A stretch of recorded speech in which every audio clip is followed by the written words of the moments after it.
Hi everyone, Kartik Krishna are back from the Pavilion. We're simulcasting on Beyond the 90, and we are brought to you every day by the Boca Tribune, bocatribune.com, your best source for local news in South Florida and your best source for cricket news in the entire state of Florida.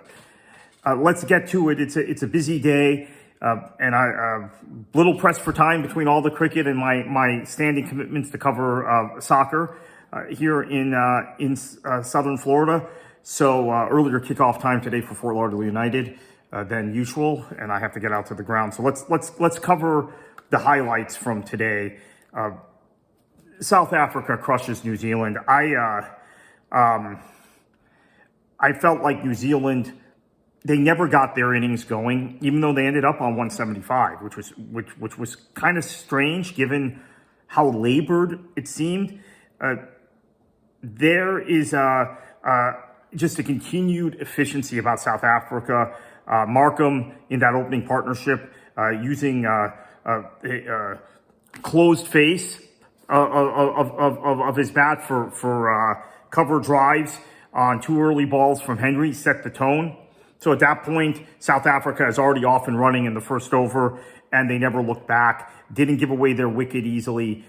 We're trying to keep the flow of runs going, and they would mix in boundaries. So in the power play, lots of boundaries. But then after that, just trying to get the job done. David Miller on strike, trying to get the job done, and they do. And they are just now coming into form. Some concerns about them coming into this match, but it was pretty amazing, this performance. And bowling from, quite frankly, the bowling from, as I look at my notes here, from New Zealand was poor in the power play, and it just kind of never gave them a chance. If you're giving up runs at that rate, you have to get some wickets, and they weren't able to do that. So that's that really is it. In their innings, New Zealand, anytime they had some momentum, they lost a wicket. So if you saw the kind of the trajectory of runs, it was like this. And it was those middle overs that really killed them. So what we thought was going to be a dramatic, great match ended up being very one-sided. Let's talk about England a little bit. They get the job done against Scotland.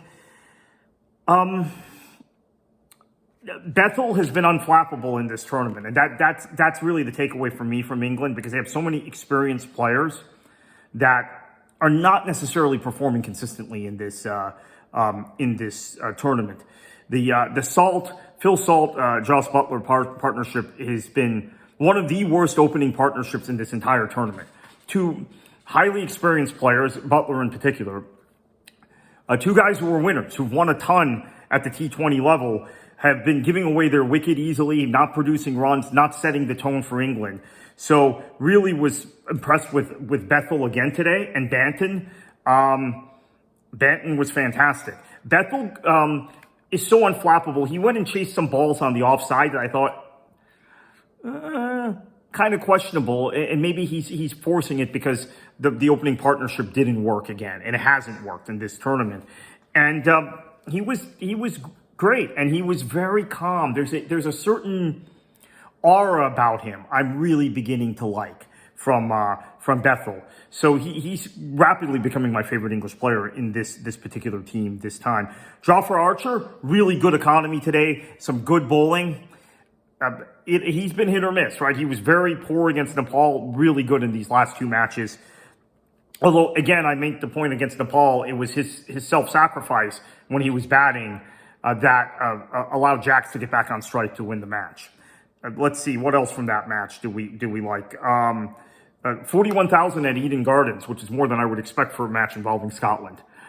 Now, I know maybe a lot of those people in Kolkata showed up to see England, but that's a great number. That's an attendance number I'm circling and highlighting here.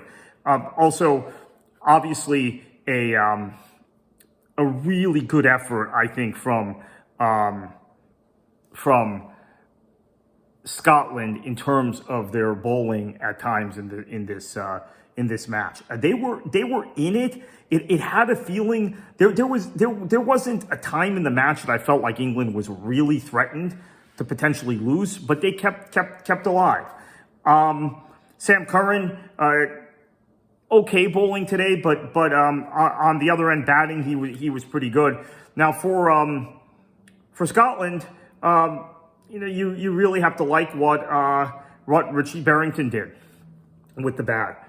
Michael Jones also, and these are players that have looked good in this tournament. So let's talk a little bit about Ireland. Ireland gets the easy win over Oman. Ireland wins by 96 runs, one of the most decisive matches of the tournament. It had the same feeling as the US-Netherlands match yesterday. Ireland still has a chance with their run rate, if there were some other upsets in that group, to go through. So keep an eye on that. They have a lot of T20 experience.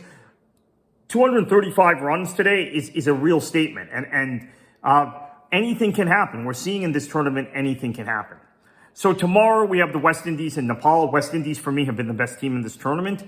Nepal, so promising against England, but then collapsed in the next match against Italy.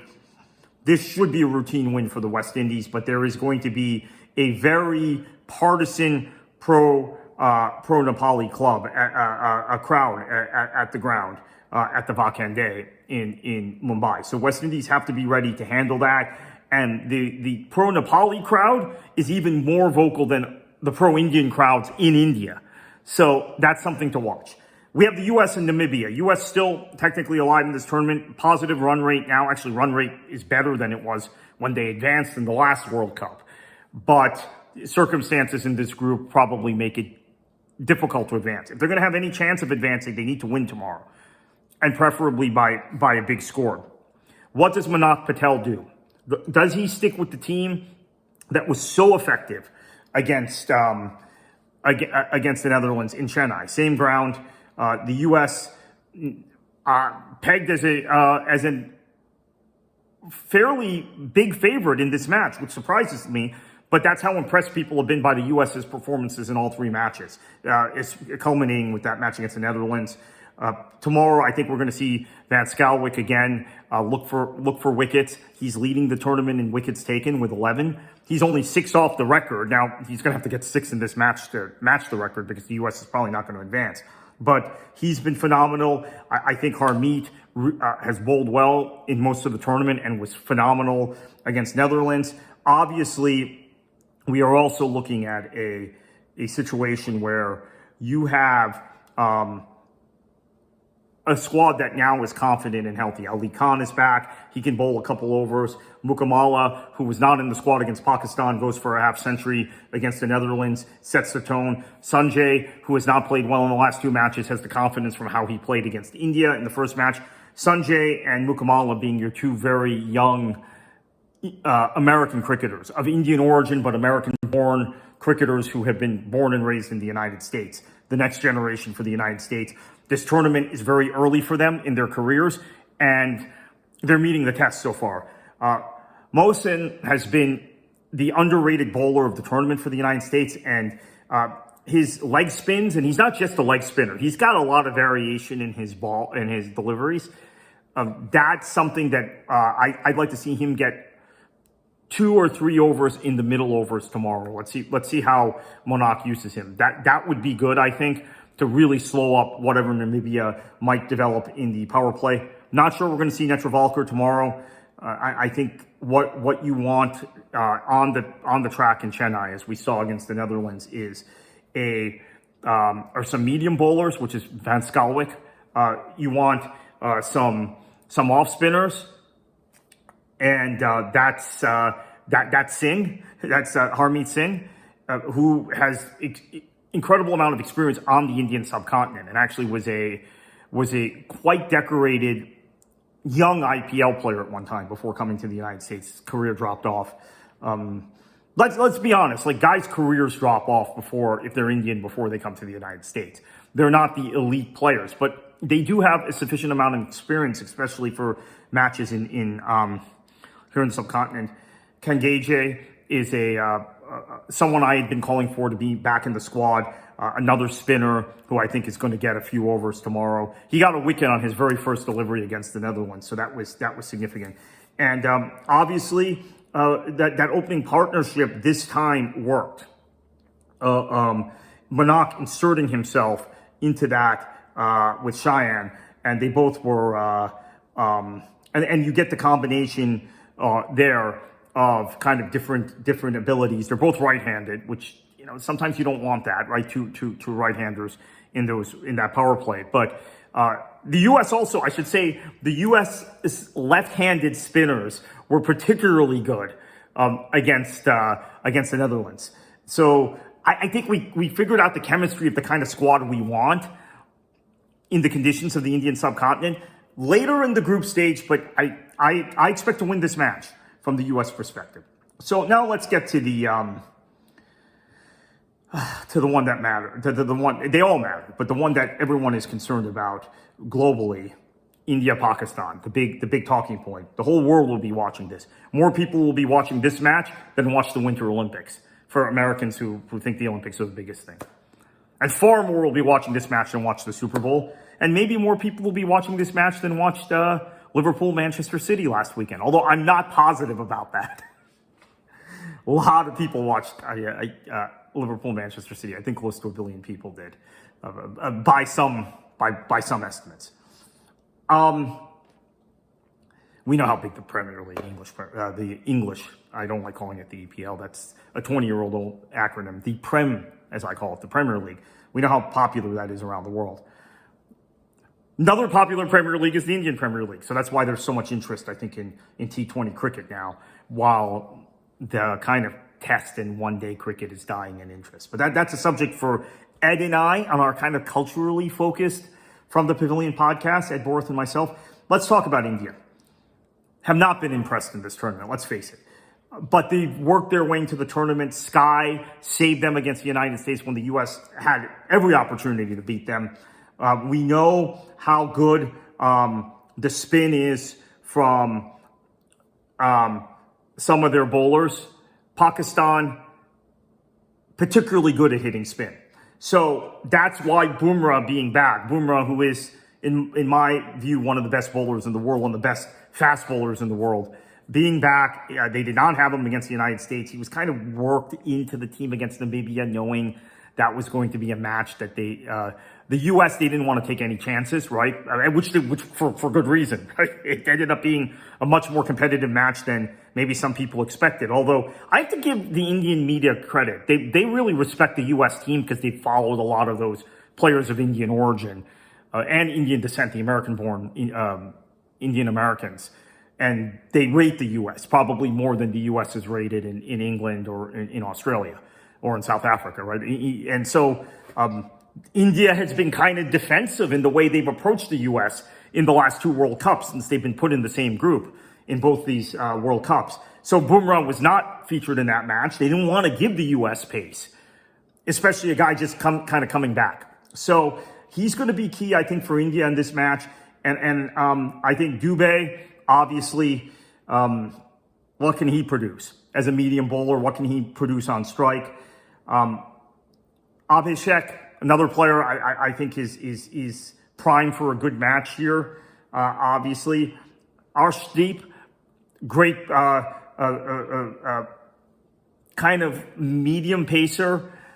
He's got a lot of variation in his deliveries. He's going to be critical against Pakistan because I think this is going to come down to bowling. Quite frankly, I don't think it's going to come down to who scores the most runs. This is how India beats Pakistan regularly when they play. They never play on Indian soil or Pakistani soil anymore, so there's never any home advantage. Let's talk about Pakistan. Babar had a great match against the United States, had a good enough match against the Netherlands. Not a great match, but he's going to be key to the Pakistani attack. Let's talk about their bowling, because there is more spin and variation in the Pakistani bowling attack right now than we're necessarily used to. Obviously, Afridi is a guy that is a fast bowler, and the U.S. got to him, and the Netherlands got to him. But their spinners, which is particularly important in Colombo because of the conditions, especially this time of year, Abrar has done well, and then we have to talk about Usman Tariq, who is, okay, I guess he's become a cult hero of mine. It's interesting. My video I made about him a few days ago, we're trying to work into this tournament. We're new at covering cricket in this fashion. I mean, I've covered cricket for years, but we're new with this, from the pavilion. The video I made with him about his performance against the U.S. has gone much further and wider than anything else we produced, because he is unorthodox. He is like the players I watched growing up here in the United States that pitched in baseball. And the American batters couldn't work out what to do about him. In fact, they were perplexed.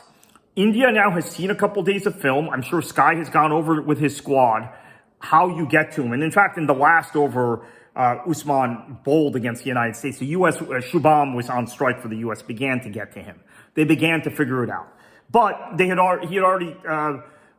U.S. had already wasted a couple overs that were critical. U.S. loses by, I think, 28 runs, something like that. Those overs were, they produced, I think on average against him, the first few overs, 3 runs.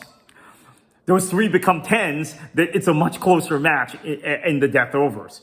So he was really good.